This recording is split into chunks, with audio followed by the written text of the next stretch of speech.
stand on this. I guess the question is whether I've learned anything, and Wing will give me a grade. Since I'm not going to do a PowerPoint or have a prepared talk, I'm really going to simply reflect briefly on what I think some of the things I've learned over the last 2 days in the discussion, and specifically with regard to the title of the whole sessions, which is this whole question of the middle income trap.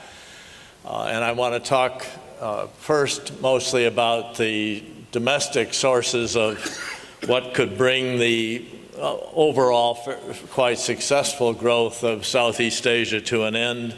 And then I will comment briefly on the international situation, as it might also play some role in that regard. Now, there are a variety of ways in which countries' growth can come to an end, even after periods of sustained and successful growth. And probably the most common one is when a country is basically dependent on natural resource exports and rising prices of natural resources. And we've talked about that a lot, and Anwar talked some more about it just now. On the whole, I don't think that's a major problem for most of Southeast Asia. It's an example of where that is going to probably bring an end to rapid growth is in the case of Russia, where the decline in oil and gas prices has clearly led to a very sharp drop in the growth of the country, because they're completely dependent on that. That in turn has something to do with why President Putin has decided to get involved with his neighbors in an unproductive way, which will maybe increase the territory of Russia, but will probably do more damage over the long run to the economy. In Southeast Asia, really the only country that is really dependent on natural resources, somewhat excessively so, is Indonesia. Anwar has talked about that a bit.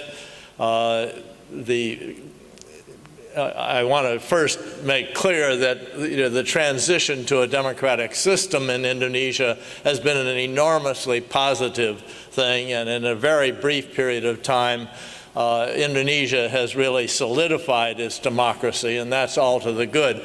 But so far, that government has not been able to come up with a coherent industrial policy. There are a variety of reasons for that, and certainly one of the problems is the very, very poor infrastructure, the transport infrastructure, electrical power infrastructure of Indonesia, which makes it difficult to have industrialization. Let us hope that the election of a new president will make a big difference in that. It's not just one person, however. There are some structural problems. Eventually, though, my own guess is they will work themselves out. So the Dutch disease problem, the resource problem as a way of ending growth, is probably not a major issue in the Southeast Asian context. A bigger issue is the question of whether the governments are going to have very poor economic policies that will undermine the institutions that are necessary for growth, and that will bring rapid growth to an end. Again, I will say, start this brief discussion by saying I don't think this is likely to happen, but there are some threatening clouds on the horizon. Countries, for the most part, do not, in my own opinion, do not get their policies wrong because the leaders are stupid. I did, when I first worked in Malaysia in the late 1960s, when I was at the EPU, one of the senior foreign advisors I was working with actually believed the minister we were working not for, but in our discussions, another minister really didn't understand economics, and that's why he was not going along with our brilliant recommendations. His successor, that is the foreign advisor's successor, actually then went back and read the speeches of that particular minister, and it was very clear the minister knew exactly what he was doing and why he was doing it. He was supporting his own political group. Raymond and I had big discussions over that on that issue, which I won't go into here. The problem is that what you can get in countries is a situation where the interests of the people who in power are such that that it's in their interest to do things that basically undermine growth, undermine institutions, and that can ultimately bring growth to an end or prevent it from getting started at all. The extreme case in Southeast Asia has been the governance of Myanmar for the last 20 or 30 years. Again, the interests of the army and the rents generated by the army have fundamentally made any kind of growth impossible, and not only made growth impossible, they've destroyed many of the institutions, including the educational institutions of the country, which will now have to be rebuilt. That's the extreme case. There is real hope that that process of rebuilding will begin, but clearly the interests of a ruling group can have a very deleterious effect. When you start looking around Southeast Asia to see if there are other things of that sort going on, yes, you can see elements that bother you. I mean, when you look at the current situation in Thailand, and yes, I'm prepared to accept that many of the policies of the current government of Thailand are probably not very good policies for economic development, but the notion that one should go about totally undermining the democratic system in order to reverse those policies and basically do so in the interests of what is a relatively privileged group, the population of Bangkok, is, I think, ultimately the kind of thing where the interests of a particular group can undermine the future. Will it happen in Thailand? Probably not.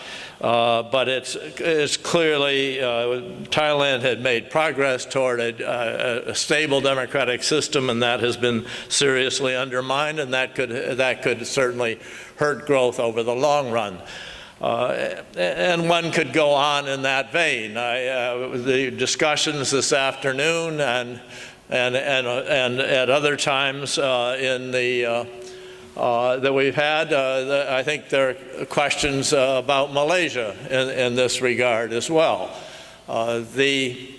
Whatever one thinks of the NEP as it was instituted in the late 60s and after 69, in the 1970s and 80s, I think it is fair to say that continued sustained growth in Malaysia required gradually growing out of most of the policies, the NEP. Not all of them, maybe, because there's still an issue of poverty, and there are certainly elements of the NEP that are important for dealing with poverty, but there are other parts of the NEP that really have nothing to do with poverty. And those have created distortions that have probably undermined some of the more important institutions, particularly as one is going up the ladder into more sophisticated technology and the like, where you need absolutely first-class universities and research institutes and so on. Again, the danger is there. my doubt is that my guess is that Malaysia will step back from going too far down that road. But there are threats, and it's something that if the Malaysians don't do anything and let it happen, it could undermine growth going forward. So there are potential things. There's nothing like the Argentinian situation that Jorge Dominguez talked about this morning. I mean, there's a case where the self-interest of a combination of a few wealthy oligarchs and combining with certain New York banks and certain other people have basically wrecked Argentina over a century. So yes, the dangers are there. My own sense of Southeast Asia, there's enough resilience so that it's probably going to get beyond some of these immediate problems. Final area, which is really very different, which is this whole question: are there threats, international threats, that in some way can undermine, or is there a possibility of combat of some sort within the region itself? It's, when my wife and I first went through Southeast Asia, which was over 50 years ago now, Konfrontasi was on. I think the U.S. was actually popular in Indonesia briefly because we had helped get the Dutch out of Irian, for better or for worse, or what is now Papua, the Indochina War was just beginning to heat up, and eventually that was, of course, everything was fairly close to the related in one way or another to the Cold War between the Soviet Union and the West. And it was a very different matter. It's very hard to see anything like that, remotely of that sort at the moment. And then one sort of goes and looks at the institutions such as ASEAN. And here I think the most important thing I've heard there were some good presentations on ASEAN and on the organizations that are trying to bring a certain degree of unity to the Southeast Asian countries. But I think the remark, again, that Jorge Dominguez made, that the most important thing about these kinds of institutions is not the economic gains. Yes, there's some economic gains, and there's virtue in talking about those economic gains and getting together and trying to get them.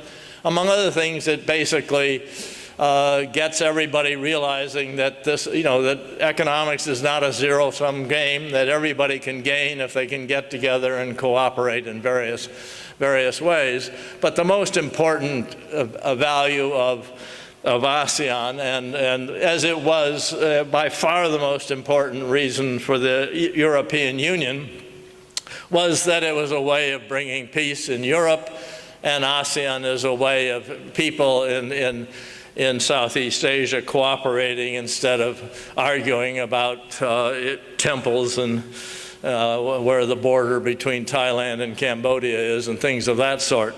So the